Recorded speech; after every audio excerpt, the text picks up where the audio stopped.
Hello' everyone, competitive জিকে চেনেলটোলৈ আকৌ এবাৰ সকলোকে স্বাগতম জনাইছোঁ। আজি এই ভিডিঅ'টোত মই এছামিজ লিটাৰেচাৰ অৰ্থাৎ অসমীয়া সাহিত্যৰ 20টা মষ্ট ইম্পৰ্টেণ্ট MCQ কুৱেশ্যন আলোচনা কৰিম। এছামিজ লিটাৰেচাৰৰ বহুতকেইটা পাৰ্ট আহিব। আজি প্ৰথম আশা কৰোঁ ভিডিঅ'টো সকলোকে ভাল লাগিব। প্ৰথম কুৱেশ্যনটো হ'ল আমাৰ কোনে ৰামায়ণ অসমীয়ালৈ অনুবাদ কৰিছিল? তো ৰামায়ণ অসমীয়ালৈ অনুবাদ কৰিছিল আমাৰ মাধৱ কন্দলীয়ে। দ্বিতীয় কুৱেশ্যনটো হ'ল আমাৰ যে ভাগৱতক কোনে অসমীয়ালৈ অনুবাদ কৰিছিল? ভাগৱতক অসমীয়ালৈ অনুবাদ কৰিছিল আমাৰ অনন্ত কন্দলীয়ে। নেক্সট আমাৰ কুৱেশ্যনটো হ'ল কুৱেশ্যন নম্বৰ 3 যে মহাভাৰত কোনে অসমীয়া ভাষালৈ অনুবাদ কৰিছিল? তো মহাভাৰত অসমীয়া ভাষালৈ অনুবাদ কৰিছিল আমাৰ ৰাম সৰস্বতী দেৱে। নেক্সট কুৱেশ্যন হ'ল আমাৰ কুৱেশ্যন নম্বৰ 4 যে গাণিতিক জৰীপ কোষাগাৰ ৰক্ষণাবেক্ষণৰ ওপৰত ৰচনা কৰা কাব্য গ্ৰন্থ মঞ্জুৰী কোনে সংকলন কৰে?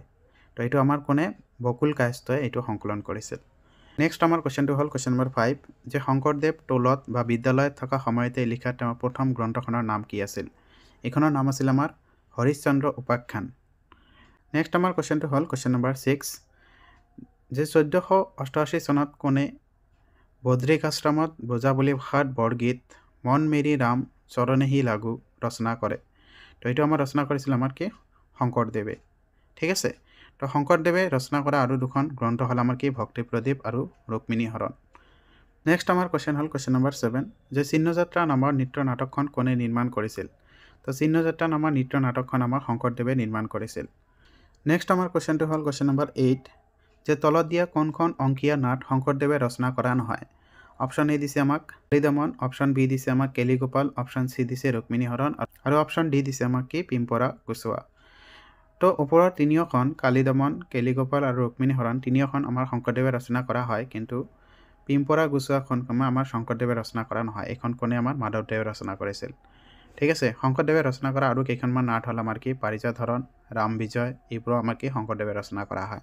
নেক্সট আমাৰ কুৱেশ্যনটো হ'ল কুৱেশ্যন নম্বৰ 9 কোন ৰজাৰ অনুৰোধত শংকৰদেৱে এৰাতিৰ ভিতৰত গুণমালা শাস্ত্ৰ ৰচনা কৰে?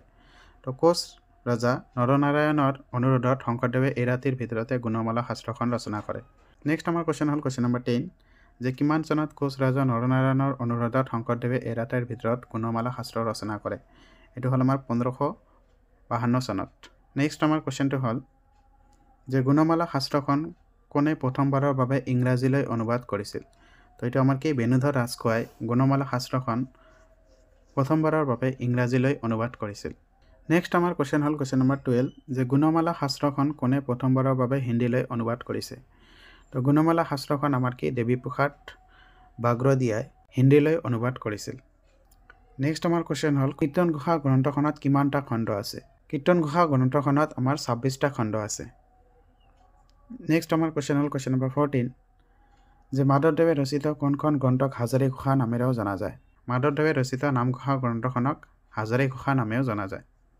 নেক্সট আমাৰ কুৱেশ্যনটো হ'ল question number 15 the divine versus হ'ল ডেছ গ্ৰন্থখনৰ ইংৰাজী সংস্কৰণ অনুবাদ? তো ডিভাইন ভাৰ্চেছ গ্ৰন্থখন হ'ল আমাৰ নামঘোষা গ্ৰন্থখনৰ ইংৰাজী সংস্কৰণ অনুবাদ। নেক্সট কুৱেশ্যনটো হ'ল আমাৰ কুৱেশ্যন নম্বৰ 16 যে কোনে নামঘোষা গ্ৰন্থখন দ্য ডিভাইন ভাৰ্চেছ নামেৰে ইংৰাজী সংস্কৰণলৈ অনুবাদ কৰে? এইটো হ'ল আমাৰ কি সৰজ কুমাৰ দত্ত। নেক্সট আমাৰ কুৱেশ্যন নম্বৰ 17 যে ভোজন বিহাৰ নাটখন কোনে ৰচনা কৰে? তো ভোজন বিহাৰ নাটখন আমাৰ কি মাধৱদেৱে ৰচনা কৰে। মাধৱদেৱে ৰচনা কৰা আৰু কেইখনমান নাট হ'ল আমাৰ কি দধিমথন, চোৰধৰা, পিম্পৰা গুচোৱা, ভূমিলুটোৱা আদি। নেক্সট আমাৰ কুৱেশ্যন হ'ল কুৱেশ্যন নম্বৰ 18 যে কিমান চনত অসমত ব্ৰিটিছে বঙালী ভাষা জাপি দিছিল? এইটো হ'ল আমাৰ 1836 চনত ব্ৰিটিছে অসমত বঙালী ভাষা জাপি দিছিল। নেক্সট আমাৰ কুৱেশ্যনটো হ'ল যে কিমান চনত অসমীয়া ভাষাক ৰাজ্য ভাষা হিচাপে পুনৰ প্ৰৱৰ্তন কৰা হয়? এইটো কিমান আমাৰ 1873 চনত অসমীয়া ভাষাক ৰাজ্য ভাষা হিচাপে পুনৰ প্ৰৱৰ্তন কৰা হয়। নেক্সট আমাৰ কুৱেশ্যন হ'ল কুৱেশ্যন নম্বৰ 20 যে অৰুণোদয় মাহেকীয়া আলোচনীখন কিমান চনত প্ৰকাশ পায়?